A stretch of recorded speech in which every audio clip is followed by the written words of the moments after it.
Welcome to St Saviour's Church in Redbrook. Located near the bank of the River Wye and on the edge of the Diocese of Gloucester, not too far from Monmouth, this Victorian church is being re-energised by its worshipping community. The church has recently installed a toilet facility and improved accessibility in the churchyard. But to complement these works, vital repairs need to be undertaken to the church. The PCC and the inspecting architect worked together to organise a masonry workshop. As part of this, a team of people have been brought to the church over the weekend, Friday, Saturday, Sunday, to help to repair one of the gable ends on the church. Historically, Redbrook Church was not too far from a tin works, and combining Victorian building methods and the local red sandstone and fumes from the tin works, the church has suffered quite an odd and accelerated form of erosion. As a result, a lot of repairs are required. So this weekend, Redbrook is hosting a 3-day masonry course. This is bringing people to the church to learn vital skills in how to restore and repair a historic building, but also allows the church to be repaired at the same time. As part of this short film, I'd like to show you some of the works that are being undertaken and talk to a few people who are involved. Okay, so my name's Ian. I come from the Forest of Dean, probably about 8 miles away, but I'm volunteering this weekend, trying to learn how to do some building work and restoration. So I've been kind of concentrating on these limestone sort of blocks and surrounds for the window, and we're building up the damaged bits, the eroded bits, with mortar, lime mortar, specifically with different sands to try and get the texture and the colours right. So we've been starting a couple of days ago, filling in all the big holes and trying to get a surface, and just this morning we've been scraping that back to try and line up with the tiny little bits of original stone which are here. So this has probably been built up about an inch or two over the weekend, and you can see some newer bits here we've just done this morning to build up further. These little brown bits of they're ceramic, I call them sproglets, are just drilled into the wall to give it a key for the mortar to stick to. Otherwise, if you get so much, it just like falls apart. And so this is completely new mortar surface, and little bits here are the same as maybe you can see over here on this side, which are original stone. And so the lime mortar will blend in really well with the stone. And then this morning we've just been squaring off this corner to try and get it back level with the original form. We've all been doing little bits of everything, so we've been doing some repointing around there and some other repairs which you'll probably hear about later from other people.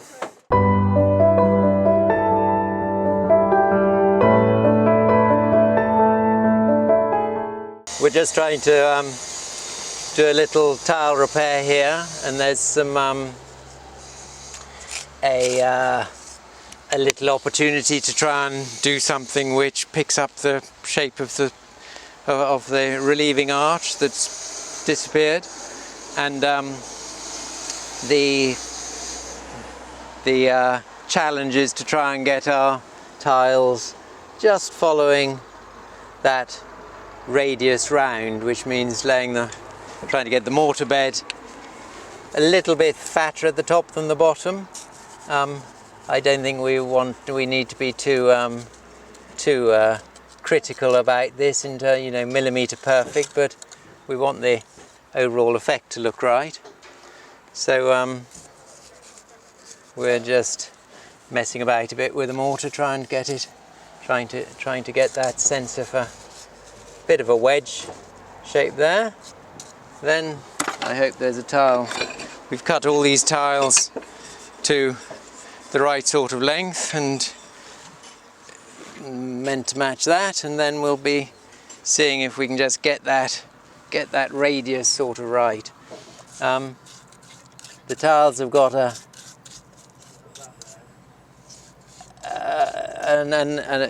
original edge and a cut face, and I think although I'm amused by leaving a few of the brighter cut edges in other places, because I think they give the repair just a bit of eclat, I think on this one we're sticking to using the natural edge of the tile, and that will work round vaguely. And what we don't want to do is to run out of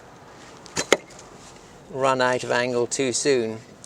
So just give that a little tap into place. It's all rather, and this is using your hands a lot more than I think you would with a normal tile repair, but that seems to do the trick.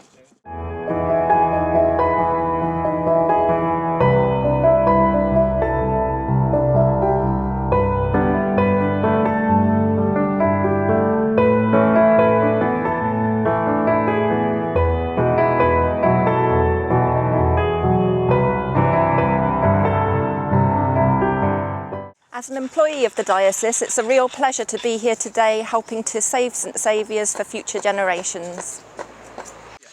Hi, my name's Amy. I've lived in Redbrook now for about 10 years. I really enjoy coming to the church. It's such a beautiful building, and we are trying to use it in lots and lots of different ways to try and bring it back into the community. So one of those things we're trying to do is bring the youth group here. So from next week, September, we should have a youth group session in here, and that's going to include lots of different activities that we can provide. Also, we're hoping to turn it into an arts hub and just really open it up to different people in the community.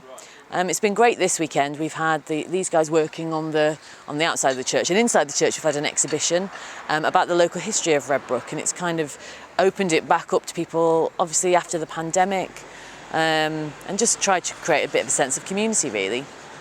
And what's been lovely during the pandemic, actually, the church has been used as a food bank, I suppose. People in the village that might have needed it. And I often would just come in here, to be honest, and sit and, have a bit of sacred space with the actual church itself. So yeah, it's a great asset to the village, and we're hoping to continue to kind of develop it and change it with the needs of the community, really. As you will have seen, the project over the last few days has really taken off. Everyone's been able to have a hands-on experience here. Everyone involved has managed to learn some really useful conservation skills, from repointing to tile repairs. All those who have attended will be able to go back to their prospective homes and churches and try out these skills that they've learned.